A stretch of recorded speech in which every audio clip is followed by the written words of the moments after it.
¿Cuál fue el tema que dimos? Ajá, Marisela. Dogmas marianos. Los dogmas marianos, bueno, lo repasó. A ver, ¿quién sabe cuántos son los dogmas marianos? 4. Son 4. 4, Silvita, excelente. 4, Anthony, excelente. 4 dogmas marianos. Ahora vamos a ver un tema que es así como, digamos, vamos a hablar de economía, como hermana. No, bueno, un poquito de administración tengo, pero no mucho. Entonces, hoy vamos a hablar de la economía de la salvación. La Virgen María, la función de la Virgen María en la economía de la salvación. Ese es el tema que hoy vamos a abordar. La función de la Virgen María en la economía de la salvación. Tomamos de la Lumen Gentium, es decir, del Vaticano II, que se dio allá por 1964, nos regaló esa hermosa reflexión que vamos a tomar hoy. Vamos entonces, como ya vimos los 4 dogmas, eso nos va a ir ayudando a nosotros nos va a permitir a nosotros poder mirar bien lo que son los dogmas marianos. Eso es lo que nos va a permitir. Pues bien, vamos entonces a ver qué es la economía. Antes hay que ver eso, porque ustedes me van a decir, ¿qué nos vas a dar, Jackie? La economía de la salvación. Se entiende un régimen o el conjunto de todo lo dispuesto por Dios en orden a la salvación de los hombres. Eso es un conjunto de todo lo dispuesto por Dios en orden a la salvación de los hombres. Y la administración que de los bienes espirituales y de la gracia ha confiado en su iglesia. Hemos de oír muchas veces la palabra economía de los sacramentos, economía del misterio. No, vamos a hablar de la economía de la salvación. Todo ese conjunto de que Dios dispuso para nuestra salvación. Eso es. Pues bien, en ese plan, en esa economía de la salvación, en ese conjunto dispuesto por Dios para nuestra salvación, la Virgen María tiene un plan. Perdón, la Virgen María tiene una función. Eso es lo que nosotros vamos a ver aquí. Permítanme compartirles pantalla. Les preparé para que vayamos viendo y no solo vaya yo hablando, sino que ustedes puedan tener la oportunidad de ver. Yo después les voy a mandar todo lo que se va dando.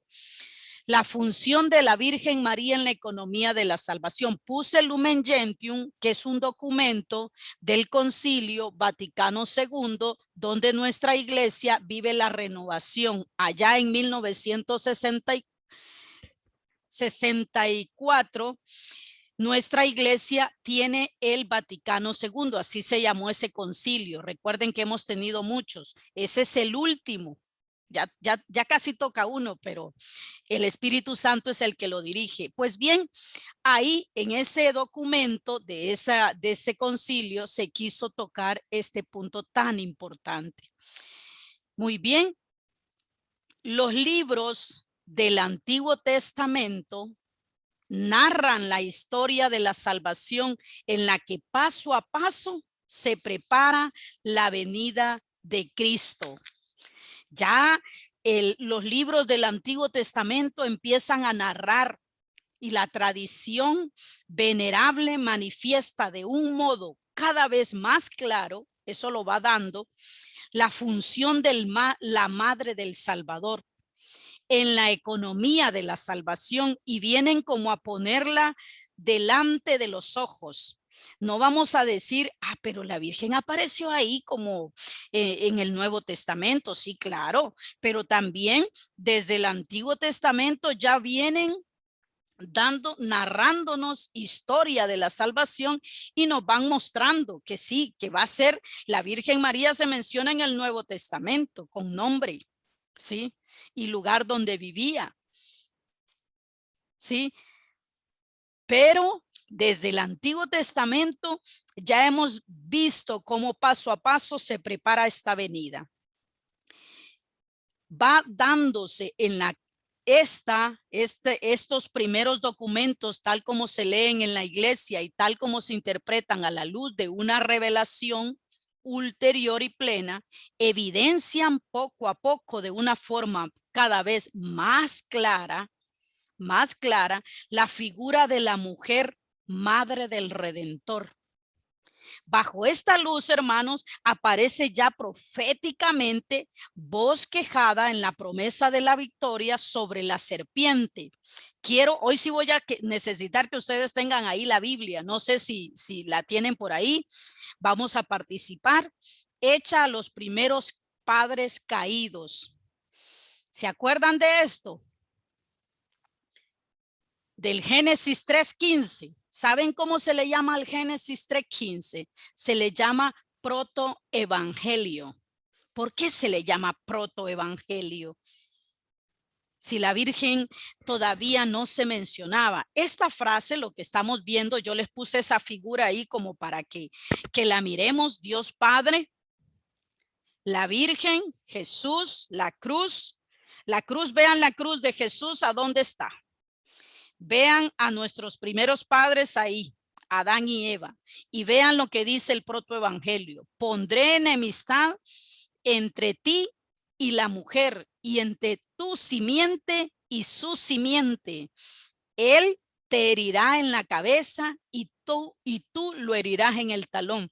¿Cuántos de nosotros muchas veces pensamos que cuando hablaba de esto, hablaba de la mujer de Eva? Pues no, nos está hablando de ella, por eso está ahí. Vean la figura, a mí me encanta esta foto por esto. Vean Dios Padre diciéndole eso a la serpiente. Y Jesús colocando con la cruz, porque es ahí donde va a herir la cabeza de la serpiente. Ahí está. Pondré enemistad entre ti y la mujer. ¿Cuál mujer? La Virgen María.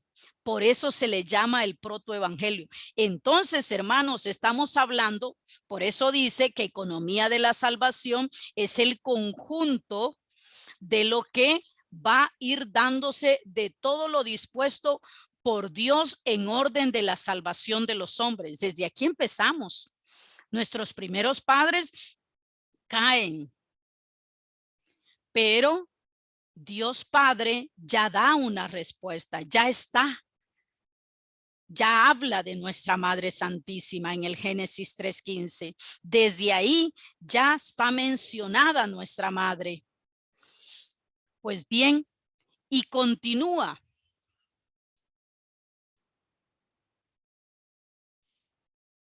En Isaías 7:14 dirá, por tanto, el Señor mismo os dará señal. He aquí que la Virgen concebirá y dará a luz un hijo y llamarán su nombre Emmanuel. Ahí está. ¿Quién va a concebir, hermanos? La Virgen. Y ya lo habíamos visto cuando hablamos del dogma de la Virgen María, ¿sí? Porque Virgen y todo lo que hablamos de ello. Pues bien, Isaías nos lo da de nuevo. Ella sobresale, hermanos, entre los humildes y pobres del Señor, que confiadamente esperan y reciben de Él la salvación. Nuestra madre es la madre del Salvador y ella fue anunciada en Isaías. Génesis 3:15, Isaías 7:14, ya hablan de la Virgen María. Luego viene Miqueas también. Miqueas viene a mencionar al Salvador y dice, pero tú, Belén, Efrata, pequeña para estar entre las familias de Judá, de ti me saldrá el que será Señor en Israel. Y sus salidas son desde el principio, desde los días de la eternidad. Ya va recogiendo todo lo que se va dando, todo lo que el Señor en su conjunto, en su plan, va dándonos, nos va mostrando cómo va a ser nuestra salvación. Y en Mateo ya lo vuelve a repetir lo que decía Miqueas. Todo esto aconteció, perdón, Isaías, para que se cumpliese lo dicho por el Señor por medio del profeta, cuando dijo: he aquí una virgen concebirá y dará a luz un hijo y llamará su nombre Emmanuel, que traducido es Dios con nosotros. Vean, hermanos, cuando hablamos de nuestra Madre Santísima, es hermoso lo que estamos viendo. Cuando hablamos de nuestra Madre Santísima, no es algo que surge ahí, vamos a encontrar a esta persona en el Nuevo Testamento y ya que sea la mamá de Jesús. No, es algo hermosísimo.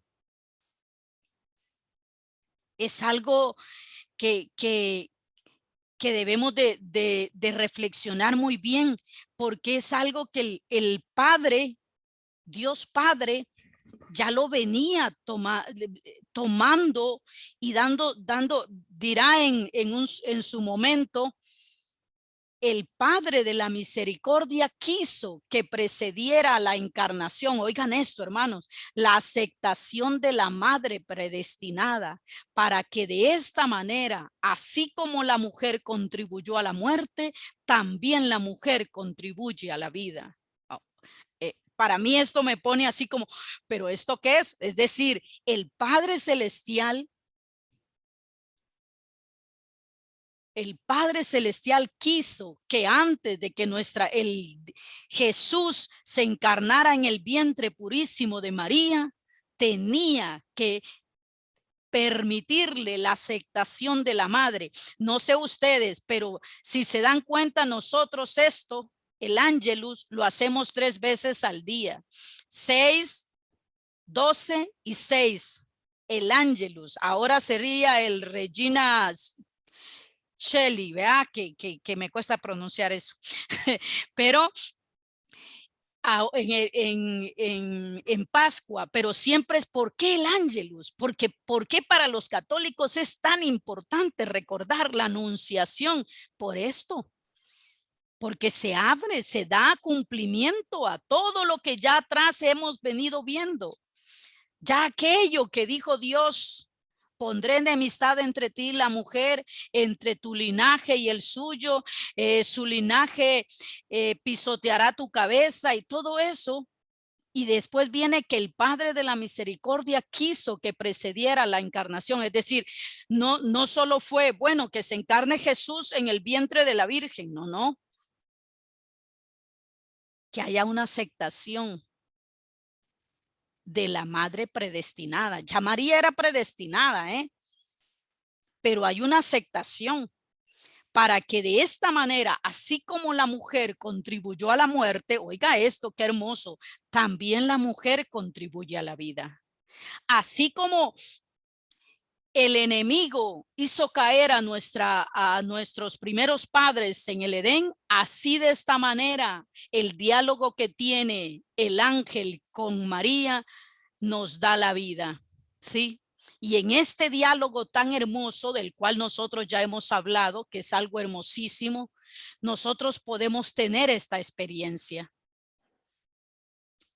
De la misma manera, por eso el Ángelus es tan importante, es prácticamente lo que nosotros nos hace recordar de la importancia que tiene, cómo vive, cómo esta experiencia los católicos la recuerdan, lo cual se cumple de modo eminentísimo en la Madre de Jesús, por haber dado al mundo la vida misma que renueva todas las cosas, y por haber sido adornada por Dios con los dones, signos de un oficio tan grande.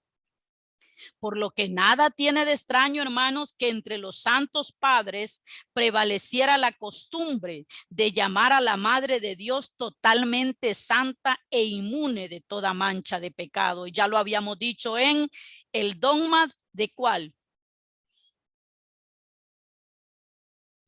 De la Inmaculada Concepción.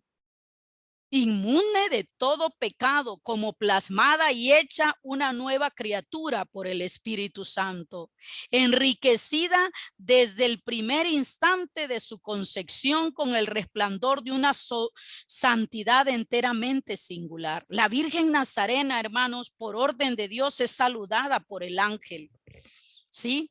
Por orden de Dios, como llena de gracia, a la vez que ella responde al mensajero celestial: he aquí la esclava del Señor, hágase en mí según tu palabra. Hermano, no dejes de rezar el Ángelus, porque eso nos hace recordar eso tan bello como fue la encarnación del divino verbo, que abre, que da cumplimiento a lo que ya estaba predestinado, pero que Dios Padre quiso que se contara con la aceptación de María, nuestra madre.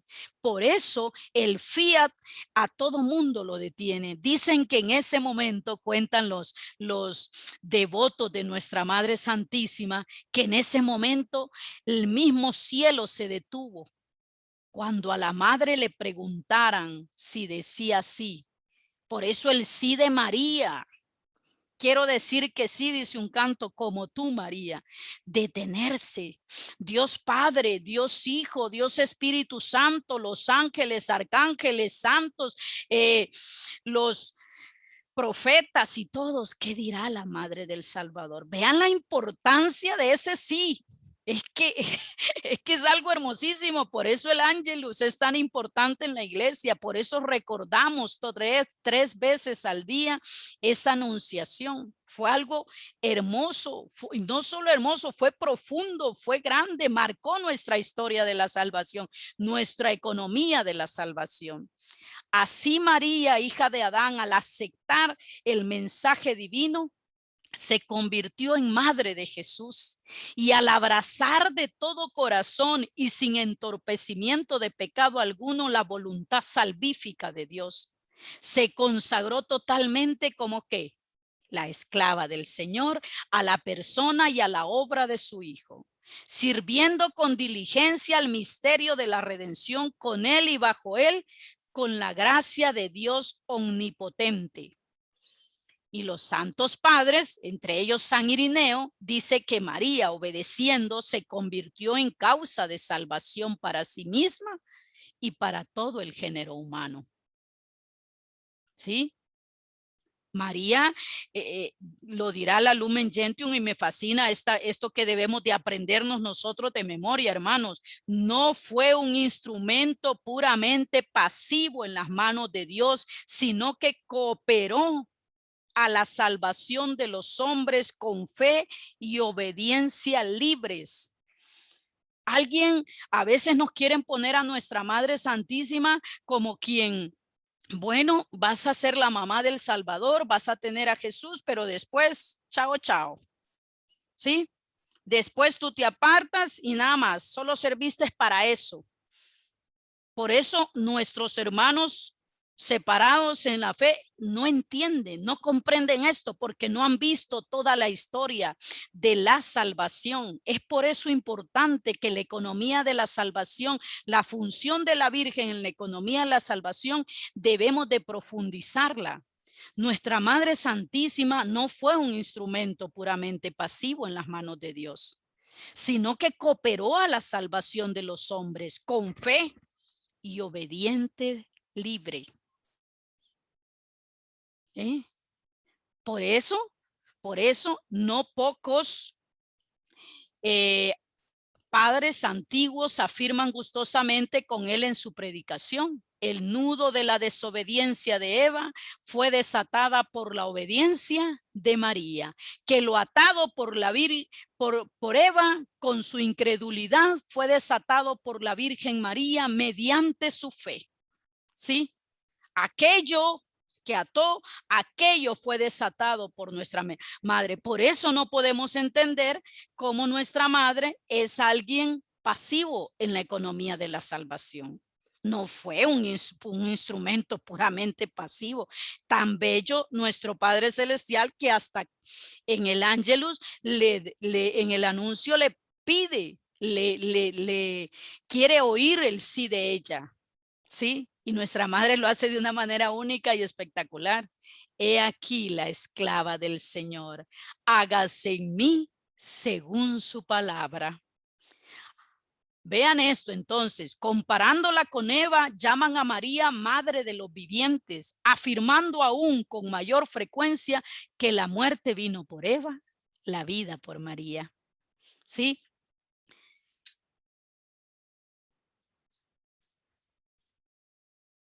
Esto es hermoso. Esta unión de la madre con el hijo en la obra de la salvación, vean las dos imágenes que les he puesto.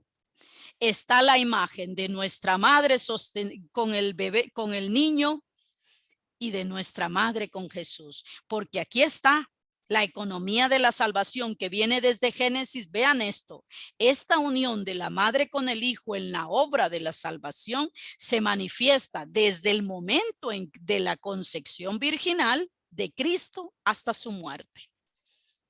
Por eso nuestra madre no es que solamente, lo tuvo y adiós. No. Hay un momento, ¿sí? Hay un momento también en esa obra de salvación donde debe de culminar esto. Y sigue, es más, no culmina, porque sigue en la obra de ella.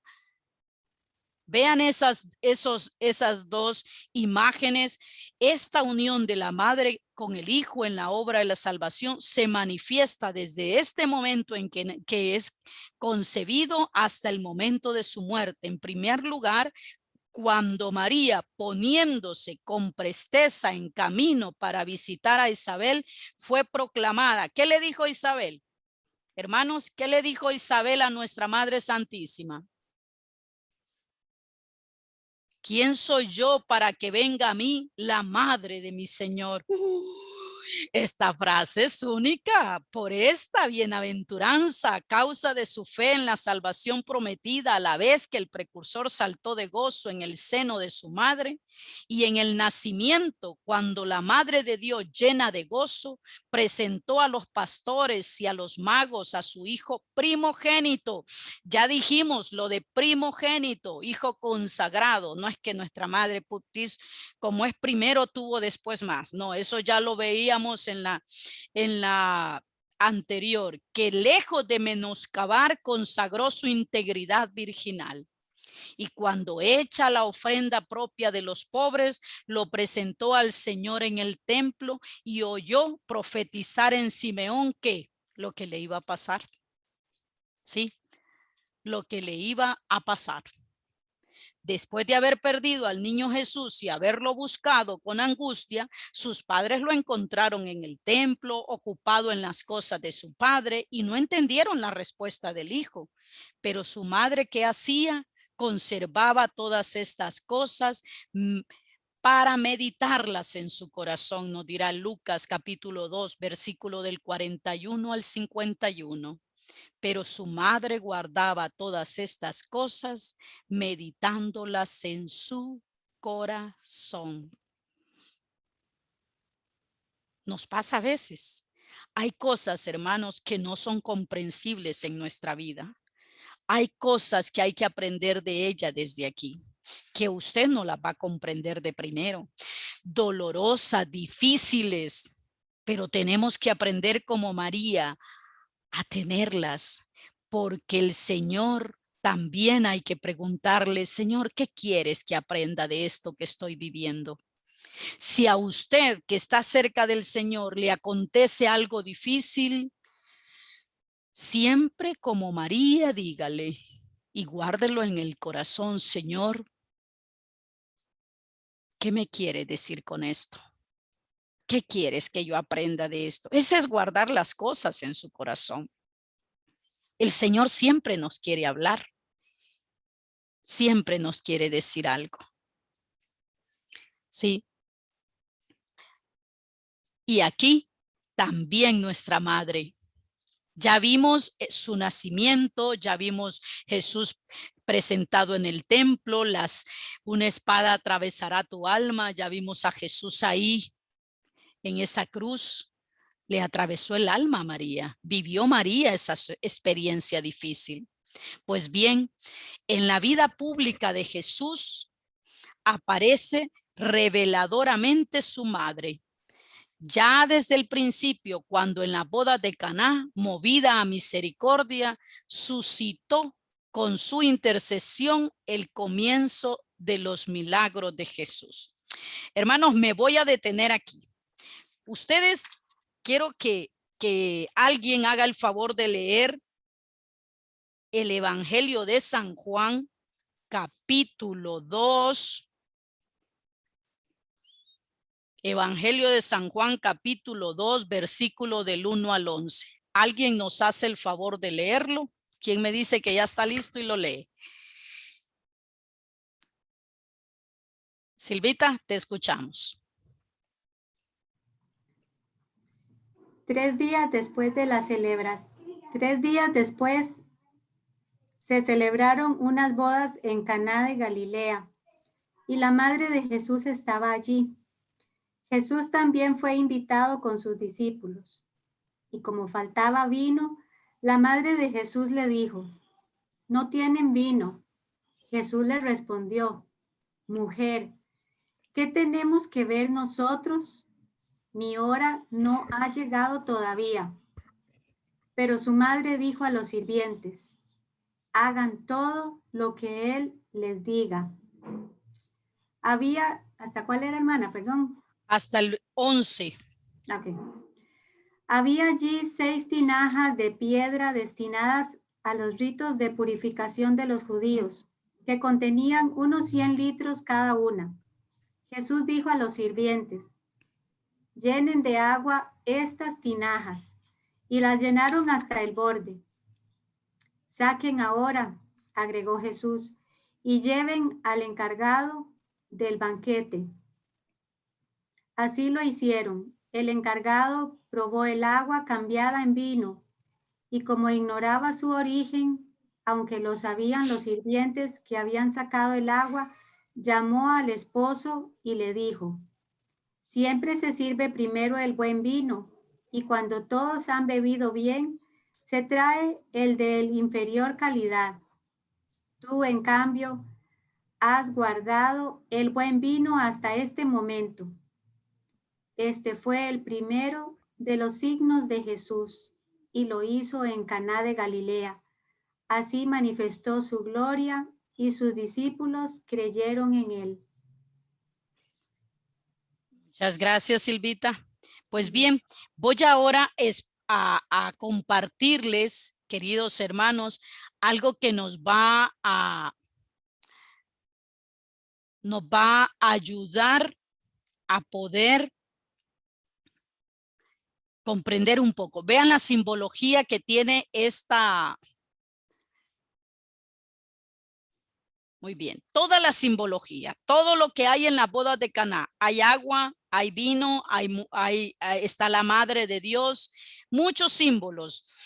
Me encanta que podamos compartir esto. Dice que el agua, esa agua que vemos que se menciona, vean el símbolo que tiene. El agua simboliza la religión vacía. ¿Sí? El agua simboliza la religión vacía. Sí, dentro de toda la reflexión que nuestra madre intercede, que nuestra madre nos manda hacer lo que él nos dice, hay una simbología preciosa que nos la comparten. El agua dice que simboliza la religión vacía. El vino, la alegría y la vida abundante que proceden de Dios. María es la mujer. El resto fiel de Israel desposado con Dios. Vamos a oír muchas veces cómo Jesús le dice mujer. ¿Por qué es esto? El resto fiel de Israel desposado con Dios. Las tinajas, las bodas con el símbolo de la unión es la alianza de Dios con el pueblo. Esos son las bodas, por eso están en unas bodas. Y las tinajas de piedra, 6, vean que son 6 tinajas. Si ustedes lo subrayan ahí, son 6. Es el número de lo imperfecto e incompleto. Representan a la ley que pretende purificar al ser humano, pero que en realidad es algo vacío. Vean esto. Esas 6 tinajas. La expresión haced lo que Él os diga. Vean de dónde viene. Es prácticamente idéntica a la que pronunció el pueblo el día de la alianza. Pacto desposorio del Sinaí. Nosotros haremos todo lo que el Señor ha dicho. Libro del Éxodo 19:8. De ahí retoma.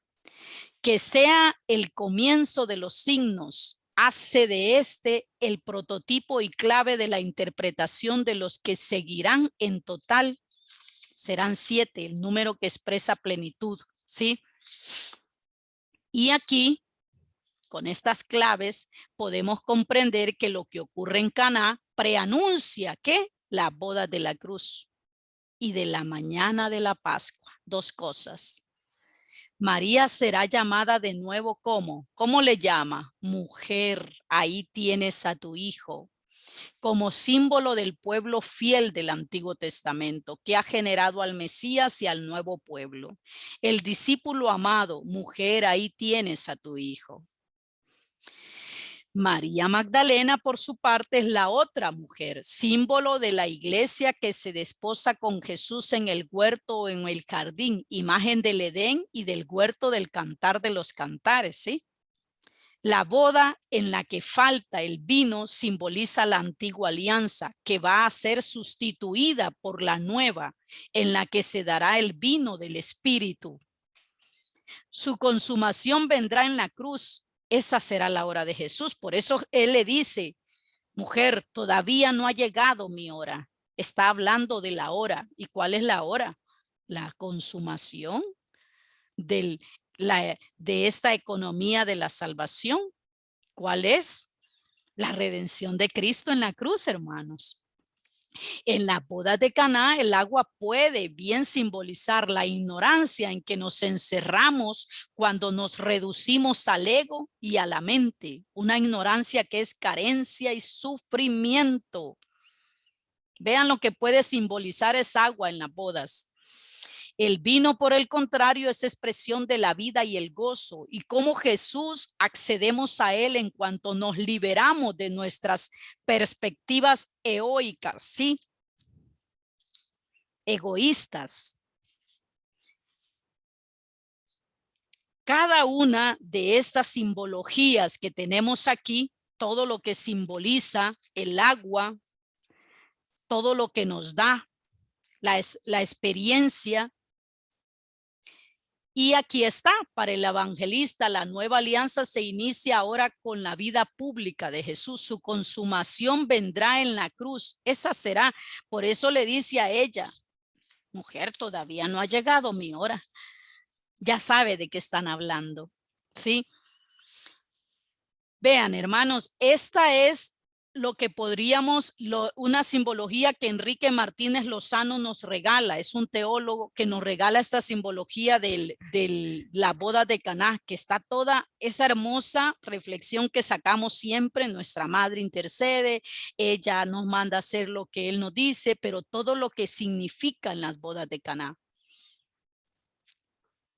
Y podríamos ver también algo más. Dejamos ya de lado la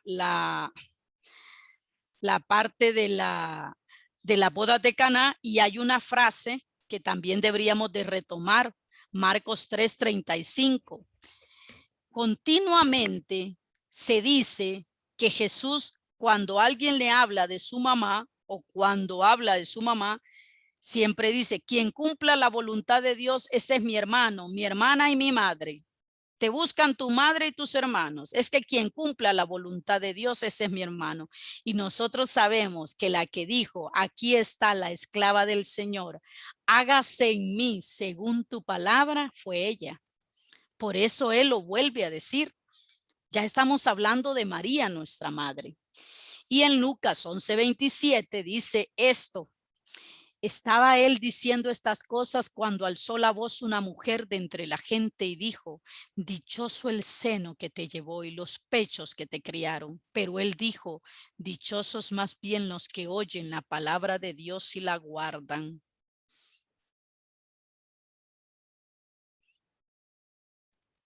Ella es nuestra madre.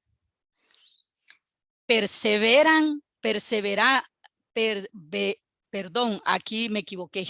Perseveraban unánimes en la oración con algunas mujeres, con María, la madre de Jesús, y los hermanos de este. Esto, queridos hermanos, esta parte de Hechos de los Apóstoles ya es lo que terminábamos con nuestra Madre Santísima, con nuestra Madre Santísima, que está haciéndose presente todavía en la comunidad. En la comunidad, nuestra Madre del Cielo todavía se hace presente en la comunidad de los apóstoles, ¿sí? Ella, nuestra Madre del Cielo, se hace presente en la comunidad, y cada uno de nosotros vive la experiencia de tenerla a ella, a nuestra Madre Santísima, como la madre, la que se hace presente. Todavía ella estuvo ahí. Todavía nuestra madre se hace presente con la comunidad, no se va. Y termina, y que también María imploraba, dice, con sus oraciones el don del Espíritu. Nuestra madre recibió al Espíritu Santo, pero ya ella era llena de gracia, ya la había cubierto. Finalmente, la Virgen Inmaculada preservaba inmune de toda mancha de culpa original, terminando el decurso de su vida terrena, fue asunta en cuerpo y alma a la gloria celestial, y fue ensalzada por el Señor como Reina universal, con el fin de que se asemejase de forma más plena a su Hijo, Señor de señores, vencedor del pecado y de la muerte. ¿Sí? Entonces, la economía de la salvación, o el plan de la función del plan de salvación de nuestra Madre Santísima, no es algo pasivo, sino que es algo que ya nuestro Señor lo había anunciado en Génesis 3:15, después con Isaías, después Miqueas habla, y podríamos seguir con esto. Y ya cuando se da el anuncio, ese sí, ese fiat tan importante, y cómo nuestra Madre Santísima también se hace presente en la presentación del niño, en Jesús perdido y hallado en el templo, en su primer milagro que tenía toda una simbología que ya la vimos, y en todo lo que acontece en Hechos de los Apóstoles, su asunción al cielo. Apocalipsis nos narrará, ¿verdad?, el aspecto importante y bello de que ella asciende al cielo y es coronada como reina y señora de cielos y tierra. Entonces, hay función de la Virgen María en la economía de la salvación, sí. Y este conocimiento de nuestra Madre Santísima, este conocimiento que tenemos que tener de nuestra Madre Santísima, es algo que debemos de tomar muy en cuenta en nuestras vidas. Nuestra Madre no fue un instrumento pasivo para la economía de la salvación, para el plan de salvación nuestro. No, fue alguien que vivió en obediencia, en fe, y libremente dijo que sí. Es algo hermoso. Disfruto este tema mucho porque da respuestas a muchas cosas que nosotros podríamos tener ahí, o bueno, yo sé que no, que muchos de ustedes tienen muy claro el amor que le tiene a María, nuestra madre. ¿Sí? ¿Alguna pregunta que tengan?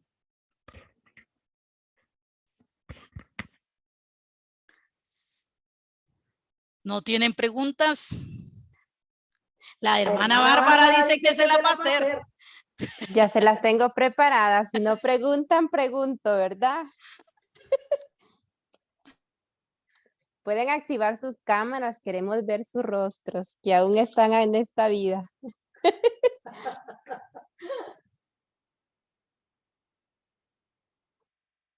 Espero no vayan a salir huyendo ya.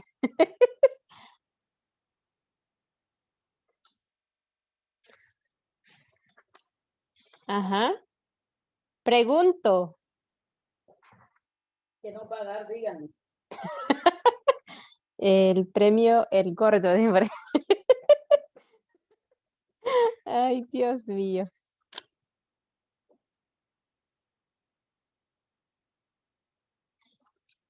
¿Ni una pregunta? O todo está claro o no entendieron nada. Una de dos.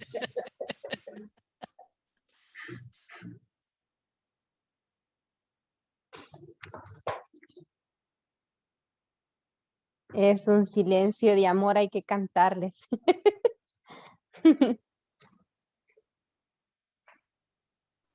¿Algún comentario? Yo también pueden hacerlo, ¿verdad? Algún comentario sobre algo, sobre lo que respecta a lo que acabamos de ver. Estamos digiriendo el tema, Jackie. Sí, no sea como yo así soy, disculpen. A veces siento que estoy en la clase. Ciertamente. Es mucha información, entonces hay que analizarla detenidamente. Si ustedes quieren que se les envíe para que lo sigan oyendo en la semana, se les puede enviar la grabación, ¿sí? Para que ustedes lo sigan escuchando. Está bien, hermana. Si gusta, me la manda.